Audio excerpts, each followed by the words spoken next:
Como les veníamos contando, ¿no? Varias tragedias en seguridad. Un bebé de un año, murió tras recibir un disparo durante un ataque a balazos ocurrido en el barrio Colón. Sí, un hecho que ocurrió en la calle Albeniz con pasaje J, cuando el niño recibió este disparo, que se investiga obviamente, como veníamos hablando, ¿no? Un posible ataque dirigido al padre, que tiene 24 años. Sí, el bebé fue trasladado por sus propios familiares hasta un centro de salud. Lamentablemente, minutos después de ingresar, se confirma la muerte. Ellos iban en un auto, ¿no? Sí. Cuando fueron atacados, en este caso, este joven de 24 años, el papá del bebé, sufrió heridas de arma de fuego en el brazo izquierdo, en el hombro izquierdo y en el oído izquierdo. Según indicó la policía, el vehículo en el que estaban las víctimas fue ubicado a pocos metros del centro asistencial, donde recibieron a las dos víctimas, presentando varios impactos de arma de fuego. El vehículo quedó también bajo custodia. Sí, al lugar se hizo presente el ministro del Interior, Carlos Negro, el director nacional de policía y también el jefe de policía de Montevideo, entre otras autoridades policiales. Bueno, y como te decíamos, ¿no? El padre del bebé se encuentra estable, igual a pesar de haber recibido estos 3 disparos. Según informó Telemundo, en sus primeras declaraciones dijo que fue víctima de otros ataques días atrás. Claro, ya le había pasado. No era la primera, claro. No. Sí. Y ahora van a buscar las grabaciones de las cámaras de seguridad de la zona y va a seguir la investigación para dar con los atacantes. Sí, hablamos del territorio, ¿no? Una de las particularidades que tiene este caso es que hace solo 10 días un joven de 23 años fue asesinado a balazos en ese mismo punto donde ocurrió el ataque, en el mismo lugar. Mirá, ese crimen ocurrió la noche de este lunes, lo que te tenemos contando, ¿no? Este lunes, pocos minutos antes de las 20 horas, en Pasaje J y Aparicio Saravia. Ahí este ataque a balazos termina con este bebé asesinado y, como te decíamos, su padre de 24 herido, ¿no? Bueno, habíamos dicho que el padre había estado, ya estaba. El Departamento de Homicidios toma el caso, trabajó durante la madrugada, según trascendió, en pos de hallar los primeros indicios de, justamente quién o quiénes podrían estar detrás de lo que pasó. Sí, fue en la madrugada justamente de este martes que se logra encontrar el auto que fue utilizado para cometer este delito, ¿no? Igual te informó Telemundo que en el barrio Verdisol, ¿no? Lo encontraron en buenas condiciones, lo que permitió que la policía científica, realice distintas pericias, primero buscando evidencia, ¿no? Y después ADN también, para permitir identificar a los responsables. Fuentes de la investigación negaron que el caso esté vinculado a un hecho de inseguridad pública. La hipótesis principal es que el ataque está relacionado a un enfrentamiento entre bandas vinculadas al narcotráfico. Después de lo ocurrido, el ministro del Interior, Carlos Negro, se expresó en sus redes sociales. Sí, les leo, si quieren, textual lo que puso en el tuit. Movilizado por una profunda indignación, que jamás será impotencia. Sepan que ninguno de nosotros va a detenerse hasta dar con los responsables del homicidio de un niño de apenas 1 año. Así se lo transmitía a nuestro equipo de investigadores y a toda la Policía Nacional, sin contemplación para los culpables. Vamos a seguir trabajando con más firmeza que nunca para frenar las manifestaciones de violencia que genera el crimen organizado. Bueno, ahí la palabra del ministro, y todo esto se da en un contexto, como hablamos, en el pase de violencia creciente en Uruguay contra menores de edad. Sí, de hecho, ayer se presentó el nuevo informe del Sistema Integral de Protección a la Infancia y a la Adolescencia contra la Violencia, el CIPIAV. Los datos muestran que desde el 1 de enero al 31 de diciembre de 2025, del año pasado, detectaron y atendieron 9.178 situaciones de violencia hacia niños, niñas y adolescentes. Y ahora lo que dice Paula, ¿no? Que al final es un número y no terminás entendiendo ni sabiendo cada historia, pero esto significa un promedio, escuchá, de 25 casos por día. O sea, de todo este total, de los 9.178, hay 2.536 que representan nuevas situaciones. Claro. Pero eso también significa que son 7.000 y pico que vienen repitiendo. Eso, o 6.000 y pico que vienen repitiendo. Claro, pero en realidad, la mayoría de estos casos son los agresores son del entorno familiar, hay solo un 5% que vienen de afuera, digamos, ¿no? Y con el entorno familiar me refiero a la mamá, al papá, la pareja de la mamá, la pareja del papá, la tía, el abuelo, ¿no? O sea, todo el entorno familiar que debería ser seguro es donde están esas agresiones que, como decía Daro, se repiten porque no hay una atención adecuada. Claro. No digo que sea fácil, porque alguien decía ahí, ¿no? ¿Qué quieres que haga que la solución es una... No, claro. No digo que quiero que haga el Estado, que se ocupe de alguna manera, yo qué sé. Bueno, porque además, si te pones a mirar las cifras del 2024, y eso lo hacíamos temprano hoy con Paula, no hay una gran diferencia, pero el hecho de que, si bien subió un 3%, y ahí ya está marcada la diferencia, ¿no? Aunque hubiese estado igual, era un fracaso, porque de un año no hay una mejora. No hay una mejora. Y en este caso, emparejar la cifra para mí es un claro retroceso. Y además me animo a decir que de cualquier sector de la población debe ser el más atacado, el de los niños. Sí. Si nos fijamos en la cantidad de delitos que se cometen a diario en distintos colectivos, estos 25 casos deben ser la mayoría. Claro, pues son los más vulnerables. Sí. Bueno, víctimas de violencia. En 2024, 8.924 situaciones y ese 3% que mencionaba Pepe que aumentó. Sí, esto es el promedio al que llegamos, ¿no? De estos 25 casos. Las situaciones registradas muestran un incremento de 3% en comparación con el año 2024. Hubo 8.924 situaciones. Y esto, que lo consigna la diaria, al igual que en los años previos, se mantiene el mayor registro de niñas y adolescentes mujeres víctimas, que representan 55% frente a 45% de los varones. Bueno, y escuchá, porque arranca también una cuestión que tiene que ver con la edad, ¿no?, de estos chicos. La franja de 6 a 12 años concentra el mayor porcentaje de situaciones, un 38%, seguida por el tramo de 13 a 17, un 34%. Las edades más tempranas, de 0 a 5, concentran un 23% de las situaciones, lo que no significa que sea el tercer escalón de violencia, porque esto es la denuncia, ¿no? Sí. Andás a ver cuántos chiquilines de 0 a 5 también pueden estar viviendo un calvario en su casa sin tener una denuncia formal. Pero bueno, representa un aumento respecto del año anterior, que se ubicó en 17%. En cuanto al tipo de violencia detectada, el más frecuente sigue siendo el maltrato emocional, un 38% de los casos denunciados. Le sigue negligencia, un 24%, violencias sexuales, 18%, y maltrato físico, 15% del total.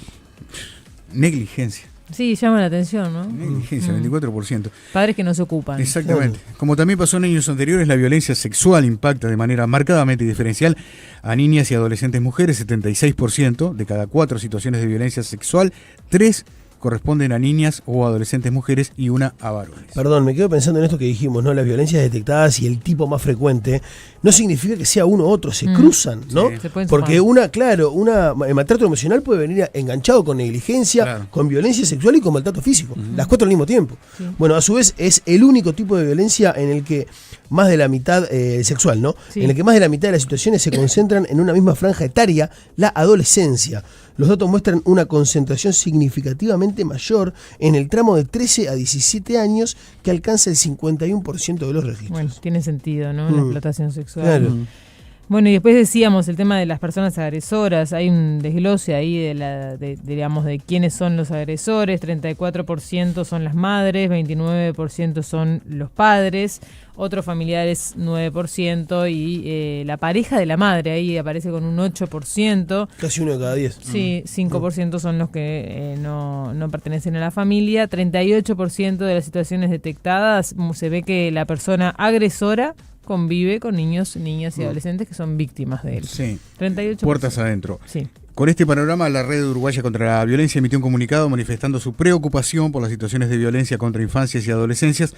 Aseguraron que se trata de una emergencia nacional que requiere actuar. Estamos frente a un problema estructural, persistente y profundamente naturalizada, que atraviesa la vida de las infancias y adolescencias en distintos ámbitos. Esta realidad no puede comprenderse sin considerar las desigualdades que la producen, reproducen y agravan, especialmente cuando se cruza con el género, discapacidad, racialización y pobreza. Sí, eso dice el texto. También agregan que actualmente hay respuestas fragmentadas de parte del Estado, lo que teníamos hablando, sistemas que no dialogan entre sí, intervenciones que no logran sostener procesos de cuidado, prevención y reparación reales, y ahí es donde se suele hacer una crítica al modelo de atención del INAU, que se señala que es un modelo perimido, no lo dice ahora el comunicado, pero en general se asocia con eso, ¿no? El Estado no está logrando dar una respuesta ante esto. Y por eso creo que acierta la Red Uruguaya contra la Violencia en que no solamente critica o castiga lo que está pasando, sino que hace propuestas, ¿no, Pepe? Sí, una fuerte inversión en políticas públicas financiada por el impuesto del 1% al 1% más rico. Fortalecer las políticas públicas con el reforzamiento del sistema de cuidados, una ley de armas y municiones, programas de prevención y detección temprana de violencia. Sí, también hablan de generar modelos innovadores que mejoren el acceso a la justicia, La educación sexual integral, el Observatorio sobre Violencias Institucionales y Regulación de los Entornos Digitales. Y derogar la ley de corresponsabilidad en la crianza, entre otras medidas. Bueno, desde la organización El Abrojo, que trabaja hace muchísimo tiempo con estas situaciones, dicen que desde hace rato el país está en una emergencia nacional en relación a las infancias y las adolescencias. Bueno, para tener más detalles hablamos con la coordinadora Paula Baleato. A ver. La verdad que es un tema que nos preocupa. La situación de las violencias que afectan a las infancias y adolescencias, la verdad que es un tema que nos preocupa y nos ocupa mucho, en particular la violencia territorial. En lo que va del año son 5 los niños y adolescentes asesinados, eso es a razón de prácticamente un poco más de uno por mes, y 18 los heridos de bala. Es que también eso da a razón de 4 heridos de bala por mes. Es un disparate desde todo punto de vista, y más pensando en los pocos niños y adolescentes que Uruguay tiene, y bueno, y con poquísima capacidad como sociedad de cuidarles y de garantizarle en este punto el derecho a la vida. El año pasado también fue tremendo, en el 2025 fueron 18 los niños y adolescentes asesinados en estos contextos y 60 los niños y adolescentes baleados.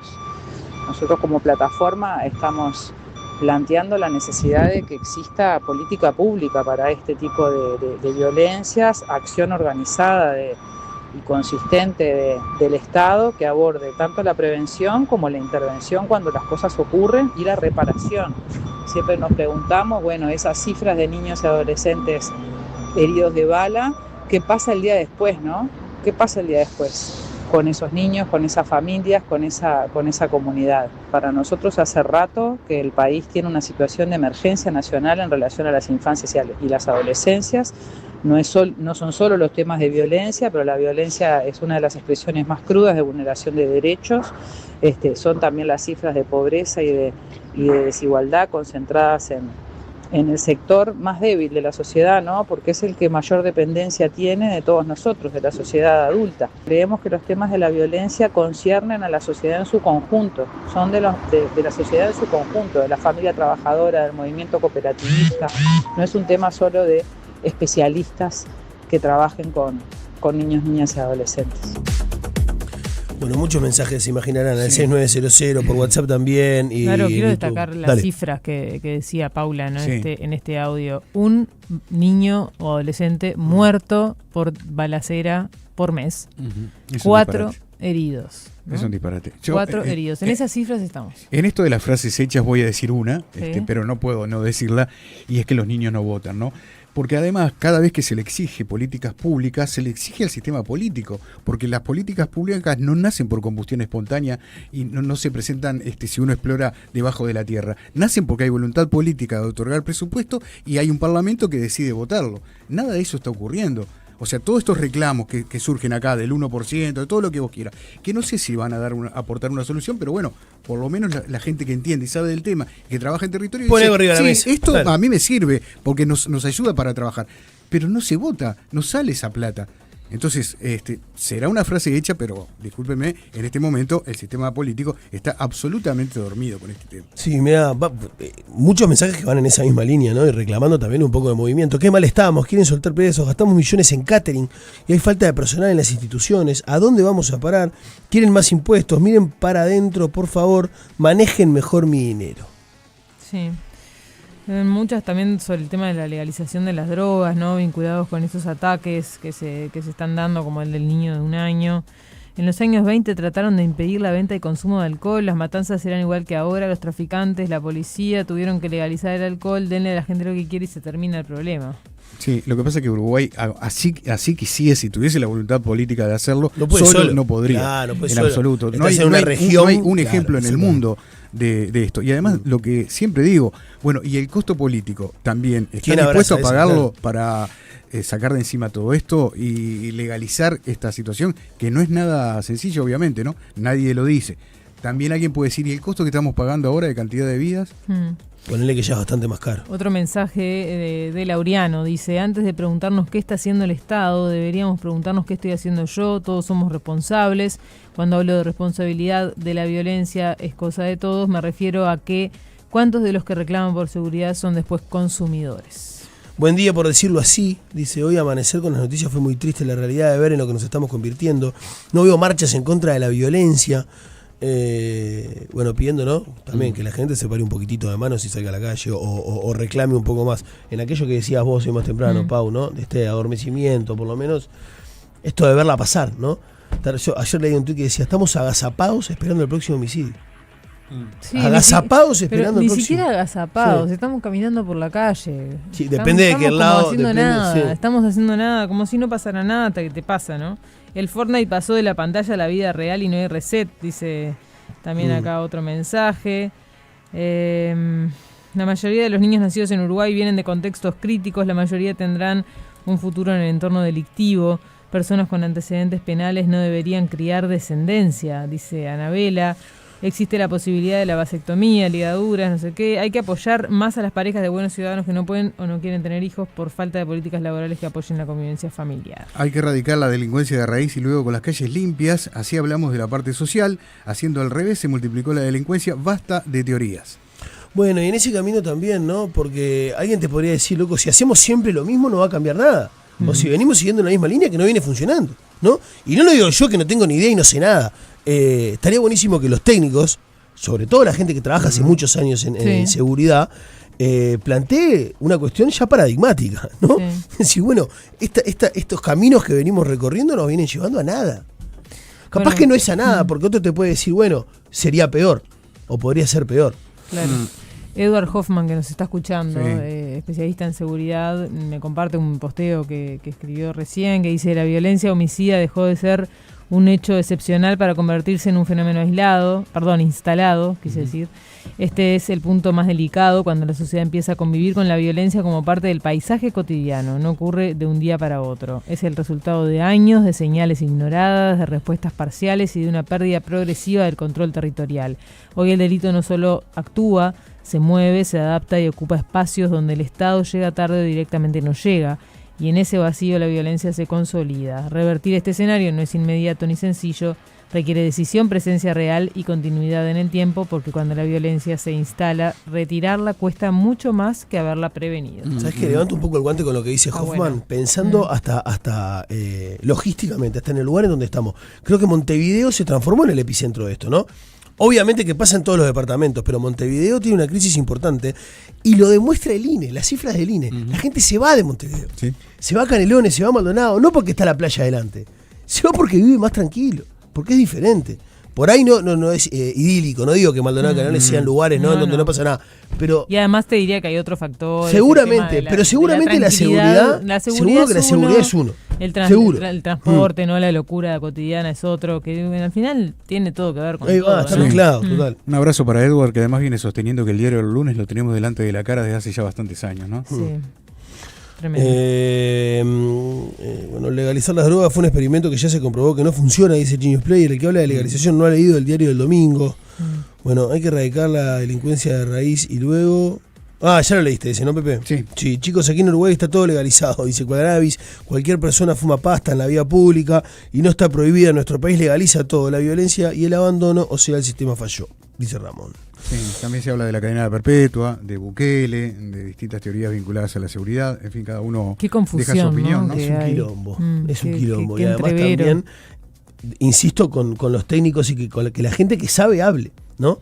Y nos ayude un poco también a todos nosotros. Alguien decía, bueno, las autoridades no tienen toda la culpa, nosotros también. Bueno, empecemos a tener herramientas todos para vivir un poco más tranquilos en sociedad, porque si no vamos a reventar. Sí, hay gente que sabe, hay gente que tiene experiencia, hay gente que ha estudiado otros modelos, a veces es escuchada, a veces no, al final todo termina siendo un tema de voluntad política, ¿no? Sí, absolutamente. O sea, más allá de que nosotros hablamos del tema, podemos traer especialistas, seguir tratando de concientizar, sensibilizar, pensar. Y aprender nosotros también. Y ¿no? aprender, obviamente, pero termina siendo un tema de voluntad política. Sí. Y ahí es donde difícilmente El cuello de botella. entremos, ¿no? Sí, O sea, sí. Por algo no estamos participando ni del Parlamento, ni del Ejecutivo, ni de la Justicia. Sí podemos participar en la educación de nuestros hijos, en brindarles herramientas para una mejor convivencia, todo lo que decía Aldo y que estoy de acuerdo con él que planteaba esta mañana. Ahora, en las decisiones macro, ¿qué querés que te diga? Yo ahí no me siento involucrado. no, más que empujar, no se puede. Empujar en el sentido de seguir hablando del tema, Sí. volviendo una vez y otra vez a plantear. Claro, y estos mirá asuntos. que nosotros nos planteamos todos los días cuando armamos la salida aquí en Las Cosas en su sitio, y hoy de mañana hablábamos de esto, ¿no? Qué noticias tristes, la verdad. Pero bueno, es parte de la realidad, y la realidad es bastante terca además. Ocultar y barrer bajo la alfombra tampoco No sirve. sirve de nada. Por suerte ya tengo los pasaportes, dice el 740 en septiembre. Chau Uruguay, no pienso volver. Bueno, hola, buen día. La solución de la parte más importante contra la violencia, pena de muerte. Bueno, ¿ves lo que te digo? También empieza a generar cosas en la gente que muchas veces, insisto, sin tener muy claro la situación total, ¿no? O la complejidad que tiene, cree que hay soluciones mágicas. Y no hay soluciones mágicas. Propongo cambiar de tema. Costo de calefaccionarse, dice alguien, para salir un poco del garrón, totalmente.